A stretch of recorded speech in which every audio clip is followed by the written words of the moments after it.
अपने मोबाइल पर हर बड़ी खबर सबसे पहले देखने के लिए सब्सक्राइब करें और घंटी के बटन को जरूर दबाएं। आप देख रहे हैं सत्याग्रह लाइव। नमस्कार, सत्याग्रह लाइव में आपका स्वागत है। चलिए रुक करेंगे बड़वानी जिले से मिल रही अगली खबर की ओर। गुजरात के सीएम की मेधा पाटकर को लेकर की गई टिप्पणी के बाद मेधा पाटकर ने प्रेस कॉन्फ्रेंस कर गुजरात के सीएम को बहस के लिए खुली चुनौती दी है। पाटकर ने इसे 37 साल पुरानी नर्मदा घाटी के आंदोलन को कुचलने की साजिश बताया है। नर्मदा बचाओ आंदोलन प्रमुख मेधा पाटकर ने भाजपा पर आरोप लगाते हुए कहा कि भाजपा कच्छ और गुजरात के मतदाताओं को लुभाने का प्रयास कर रही है। बता दें, गुजरात में होने वाले विधानसभा चुनाव को लेकर आम आदमी पार्टी गुजरात में सक्रिय है। इसको लेकर गुजरात के सीएम भूपेंद्र पटेल ने मेधा पाटकर पर निशाना साधते हुए मेधा पाटकर को नक्सली तक बता दिया। वहीं मुंबई में देश के गृह मंत्री अमित शाह ने भी मेधा पाटकर पर पीछे के रास्ते राजनीति में एंट्री करने का आरोप लगाया था। इसको लेकर मेधा पाटकर ने उक्त सभी आरोपों से इनकार करते हुए कहा कि मुझे दलगत राजनीति में हिस्सा बनना मंजूर नहीं है। भाजपा आंदोलनकारियों पर झूठे इल्जाम लगाकर उनको कुचलने की राजनीतिक साजिश रच रही है, लेकिन वे अपने मंसूबों में कामयाब नहीं हो पाएगी। पाटकर ने भाजपा को नमो टीवी को छोड़कर कहीं भी खुले मंच पर नर्मदा घाटी के पुनर्वास और विस्थापितों को लेकर बहस के लिए खुले मंच पर आने का चैलेंज भी दिया है।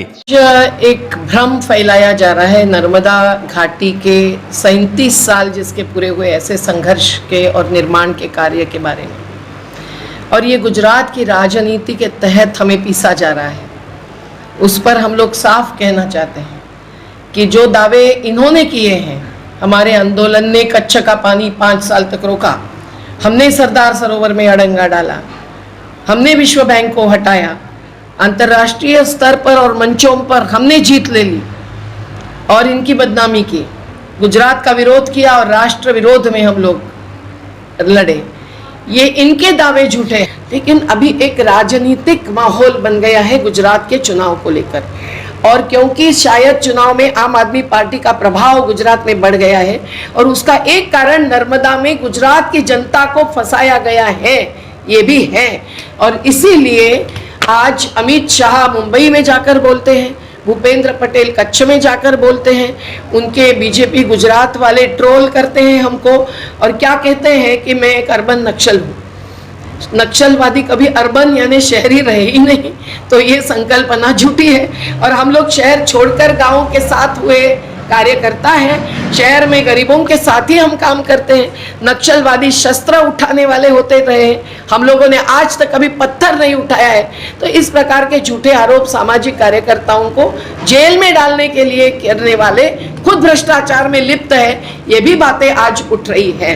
हम पर हमला करने वाले साबरमती के आश्रम के अंदर आज लेफ्टिनेंट गवर्नर बने होंगे, लेकिन उनके बारे में भ्रष्टाचार की खबरें हम भी सुन रहे हैं। आज ये भी है कि बैकडोर से पीछे के दरवाजे से गुजरात की राजनीति में मैं प्रवेश करके आम आदमी पार्टी की मुख्यमंत्री बनने वाली हूँ, ये भाजपा कैसे कह सकती है?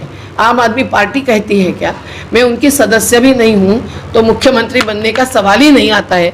ये पुरानी फिल्में निकाल रहे हैं। जब कुछ 4 महीने तक मैं उनकी पार्टी में थी, वो एक हमको भूल ही लगी, क्योंकि हम दलीय राजनीति को नहीं मानते हैं। आम आदमी पार्टी के बारे में मैं नहीं कह रही हूँ, पर दलीय राजनीति छोड़कर हम लोग निर्दलीय जन आंदोलनों की राजनीति में ही रहना पसंद करते आए और आज भी वही कर रहे हैं। तो ये इस प्रकार का झूठा आरोप लगाकर अपनी वोट बैंक बड़ी करना चाहते हैं, लेकिन उनकी वोट बैंक इस झूठ को समझने वाली गुजरात की जनता उल्टी दिशा में प्रभावित करेगी, ये भी हमारा। अपने मोबाइल पर हर बड़ी खबर सबसे पहले देखने के लिए सब्सक्राइब करें और घंटी के बटन को जरूर दबाएं।